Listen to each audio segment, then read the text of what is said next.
Good day, traders. Hope you guys are good and welcome to this week's segment of our market breakdowns. This market breakdown will be an update on last week's market breakdown because there hasn't been a lot of change. So last week I was expecting a lot of corrections, and that was what was happening the whole of last week. The market was just correcting, fetching orders from untested areas of supply and demand. Now, this week, I think we're going to get the impulsive movement that I think we were expecting, right? So I'm going to start with dollar index. As you can see, the market came back to retest the supply over here, this demand over here, right? This demand has resulted in a break of structure, meaning it's confirmed. Look at the time that it spent away and look at how it moved away after retesting this, right? Now let's go to a lower time frame to see if we will get a push to the upside. You can see we had this down trend. It looks small on the daily chart. This is what it looks like on the 4-hour. So we have this downtrend and the market is creating new highs. Now it got stuck here and it's taken liquidity from this swing high.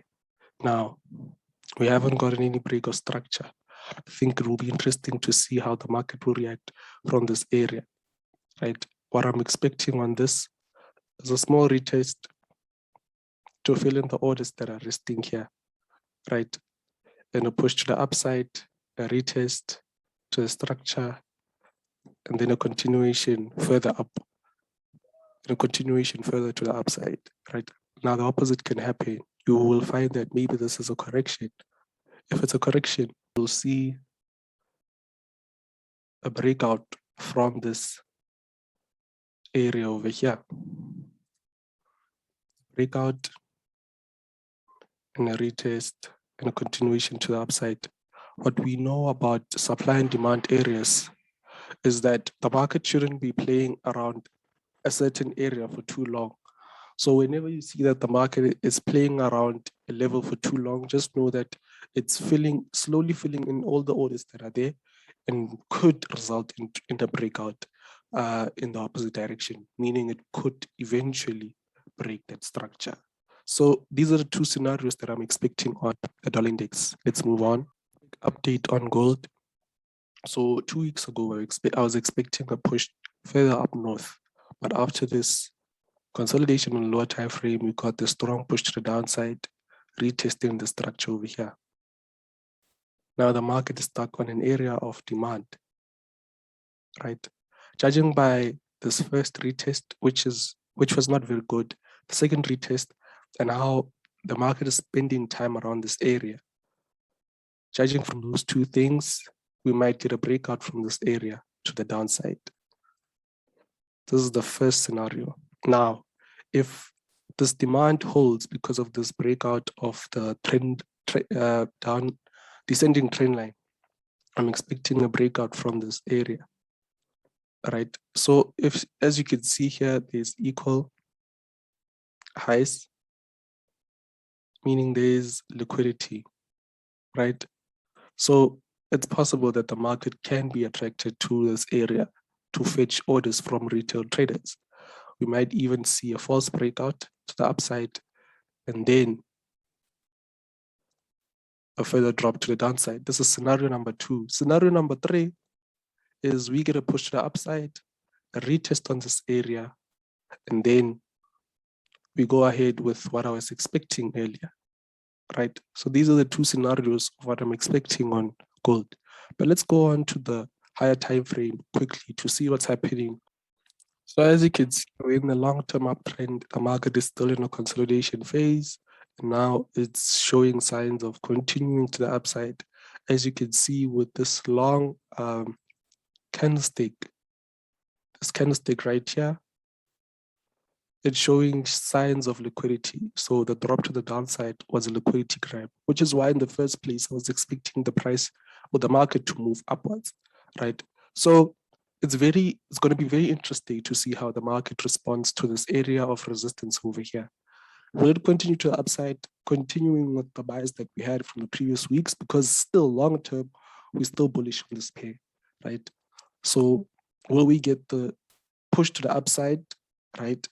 Or are we going to get a drop to this area of supply? So in this scenario, because we're in a higher time frame uptrend, the trades that you should be looking out for are buys. We're not interested in selling this pair. So even though I expected pushes to the downside to fetch whatever, I'm not going to sell this pair until it breaks higher time frame structures.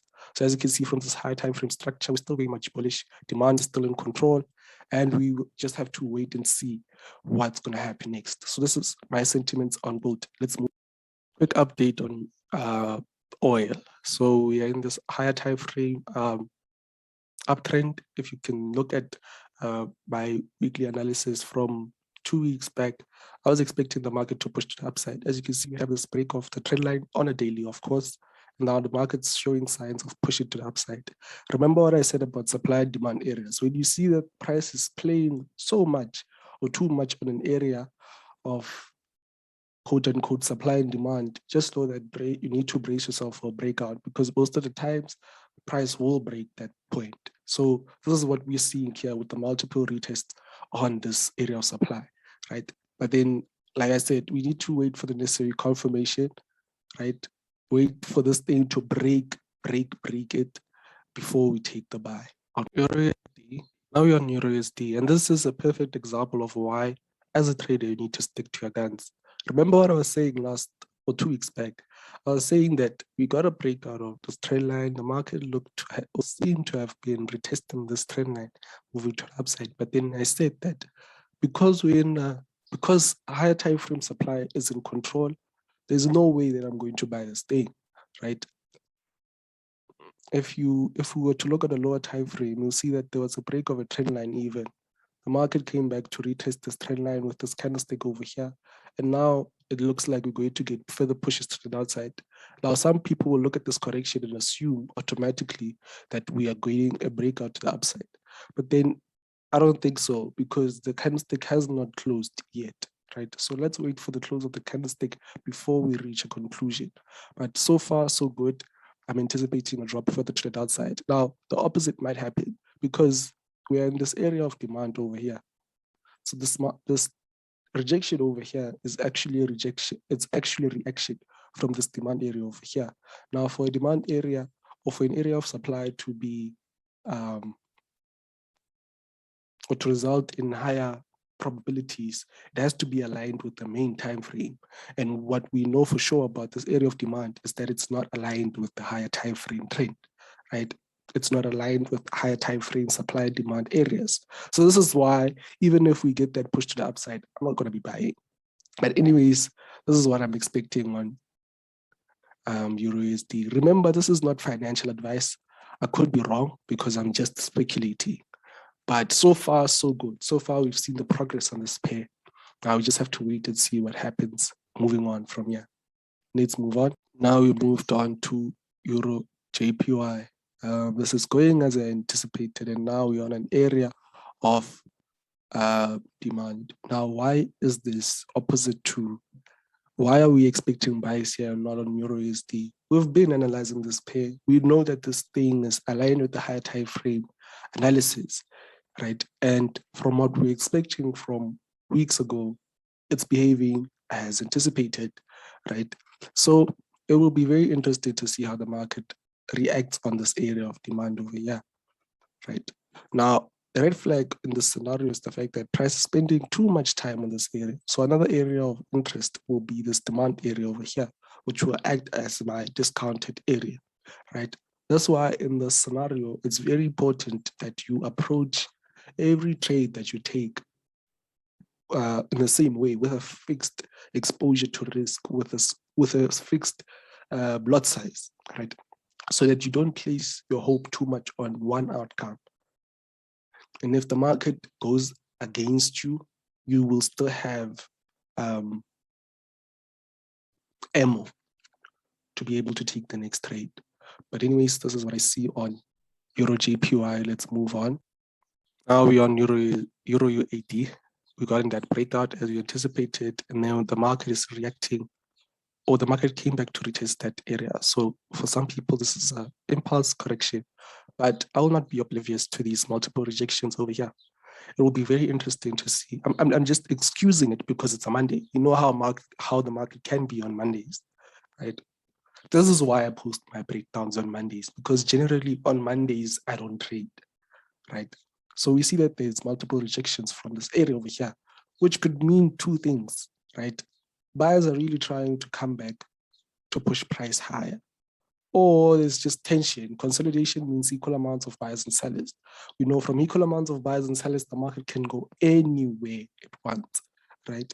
So I think there's a consolidation on lower time frames. We just have to wait and see how the market responds or reacts after breaking out of the structure. If you're not convinced that there's a consolidation on a lower time frame, this is why it's so important for you guys to know candlestick psychology, because from those multiple rejections, I did say that you could get a correction to the downside. So this is what we're seeing, a correction, right? From a correction, there's going to be areas of liquidity. Obviously, market's going to try to take liquidity from the upside to the downside, whatever, right? So this is why we're not going to be trading off the supply over here or resistance over here, nor are we going to trade from the support, because the market's simply going to try to take liquidity away from both of these levels. Now, if we get a breakout structure or a breakout from this low, that's when I'm going to consider actually adding positions, because already I placed my limit orders on the supply area over here. So far, my profit are going up and down, right? I'm just waiting to see what the market will do next. It's very much possible that we'll get a push to the upside and get a sell from the supply area over here. So it's very much possible that we're going to get a liquidity breakout, manipulation, and then you're going to get a drop. From what we've been expecting all of these weeks, I think this is the best scenario that we will find. But then, however, if the market breaks through this area, it comes back into that higher time frame trend line, I'll maybe consider buying. No, I won't, because of the higher time frame weekly areas. So weekly supply is still in control, meaning that even if we get pushes in the opposite direction on lower time frames, we must always make sure that our positions are aligned with the higher time frame buyers. So yeah, that's my sentiment on EURAUD. This is an update. Sorry about that. This is an update on GBPAUD. As you can see, we're in this area of supply over here. The market is reacting off of it. We're very interested to see how the market reacts to that area of supply going further into the week. But like I said, we cannot reach a conclusion until we see the closing of that candlestick. So far, so good. I think everything from even our risk to reward ratio is perfect. So even if we lose, it's all good, right? Very interesting to see what's going to happen on this pair. Last but not least, we have AUDCHF. As you can see, had this push to the upside, and now the market was correcting. Actually said that we are going to get a liquidity trap in this area, of which we got it, right? The market's still pushing up to the upside. If we get a breakout, this one at least, it's much more clearer. And this is where we're going to take profits because of what we saw on a higher time frame. Anyways, this is all I have for you guys. As you can tell by the sound of my voice, I wasn't feeling okay since Saturday. So I actually had to force myself to do this week's market breakdown, but everything is good. I just have to wait and see how these pairs play out, and I'll see you again Thursday. I have a video that's dropping on Thursday, and subscribe if you still haven't, and like this video if you've gotten to this point. Till we meet each other again, peace.